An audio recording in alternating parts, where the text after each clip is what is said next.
नारी के बिना प्रगति अधूरी। कोई भी स्थिति या अवस्था प्रत्यक्ष लाभदायक तथा उपयोगी सिद्ध होती हो और वह आसानी से बिना कुछ अधिक श्रम किए लाई जा सके, फिर भी उस ओर ध्यान न दिया जाए तो सबसे बड़ी मूर्खता होगी। उदाहरण के लिए, घर में बने हुए शांत और अच्छे वातावरण को केवल इस हठ के कारण नष्ट भ्रष्ट किया जाए कि इससे घर वालों पर अपना रोब जमेगा, तो यह अमृत में विष घोलने जैसी कुचेष्टा ही होगी। केवल रोब जमाने के लिए ठीक तरह से काम कर रहे घर के सदस्यों को तंग करना और वहाँ की शांति नष्ट करना उद्दंडता ही नहीं, व्यक्ति की विक्षिप्तता का भी परिचायक होगा। नारी की जो स्थिति है, उसकी दयनीय और दुर्भाग्यपूर्ण दुर्दशा है। उसके कारणों पर विचार किया जाए तो तमाम पुरुषों पर इस तरह की कलंक कालिमा पुती हुई है। नारी की वर्तमान स्थिति दयनीय और दुर्भाग्यपूर्ण है, इसमें कोई दो राय नहीं है। दयनीय तो इसलिए कि उसे मनुष्योचित अधिकारों से वंचित कर दिया गया है। अब तक उसके गले में जंजीर, पाँव में बेड़ियां और चार दीवारों में कैद रहने के प्रतिबंध हैं। दुर्भाग्यपूर्ण इसलिए कि सब तरह से उस पर लगे प्रतिबंधों का अनौचित्य सिद्ध होने के बाद भी उन्हें स्वाभाविक ही समझा जा रहा है। सब जानते हैं कि नारी योग्यता, प्रतिभा, क्षमता और सामर्थ्य में पुरुषों से किसी भी तरह 19 नहीं है, फिर भी उसे घर तक ही सीमित रहने, बच्चे पैदा करने और घर की रखवाली करने भर के लिए उपयोगी समझा जाता है। इतिहास, घटनाओं और विचारों से भी उसकी क्षमताओं का परिचय मिलने के बावजूद भी उसे न जाने क्यों विकसित नहीं होने दिया जाता।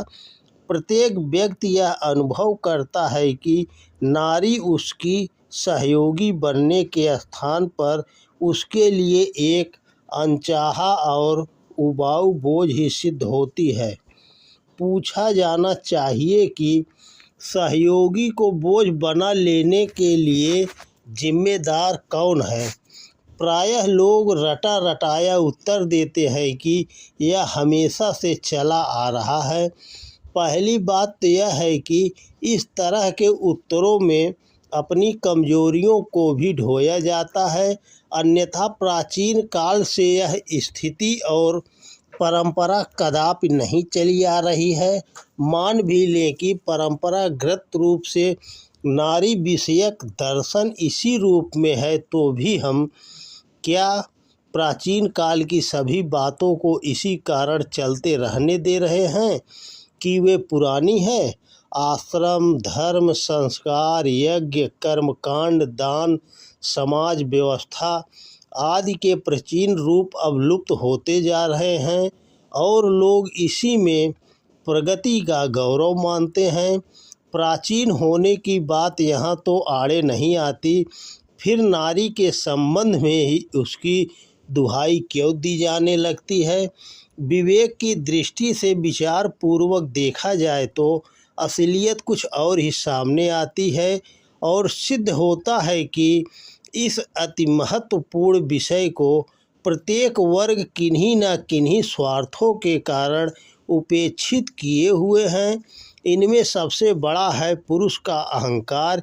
यह तो सभी मानते हैं कि विचारशीलता जहाँ भी उत्पन्न होगी और विकास के चरण जहाँ भी बढ़ेंगे, वहीं उचित को मानने और अनुचित को न मानने की बात भी उत्पन्न होगी। नारी चूँकि पुरुष की हर उचित अनुचित बात को मान लेती हैं और इससे पुरुष का अहम तुष्ट होता चलता है। नारी यदि विकसित हो तो पुरुष का अहंकार उसकी हर बात ज्यों की त्यों स्वीकार न करने के रूप में आहत हो सकता है। और इस छोटी सी बात के लिए पुरुष वर्ग नारी को अविकसित ही देखना अधिक पसंद करता है। देखने में यह बात भले ही छोटी सी लगती हो, पर अहंकार की भावना इतनी प्रबल और पुष्ट है कि वह बड़ी से बड़ी हानि की भी परवाह नहीं करती। रावण और कंस जैसे दैत्यों से लेकर चंगेज खां, मोहम्मद गौरी और हिटलर तक इतिहास के कलंकित व्यक्तियों ने केवल अहंकार के वशीभूत होकर बड़े बड़े अत्याचार किए और उत्पात मचाए।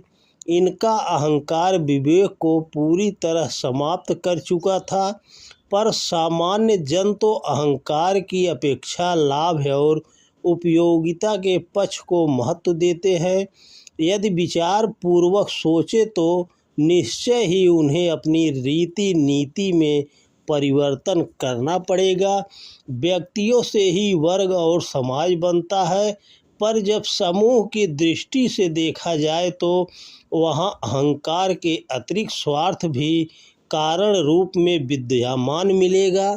उदाहरण के लिए कुछ भटके कलाकार इस स्वार्थ के कारण स्थिति को यथावत बनाए रखना चाहते हैं कि उन्हें नारी को अश्लील और भद्दे रूप में उभार कर व्यावसायिक लाभ कमाने की छूट मिले। जो नारी के शरीर को खिलौना बनाकर पेश करने में अपना लाभ देखते हैं और दोनों हाथों से धन बटोरने की संभावना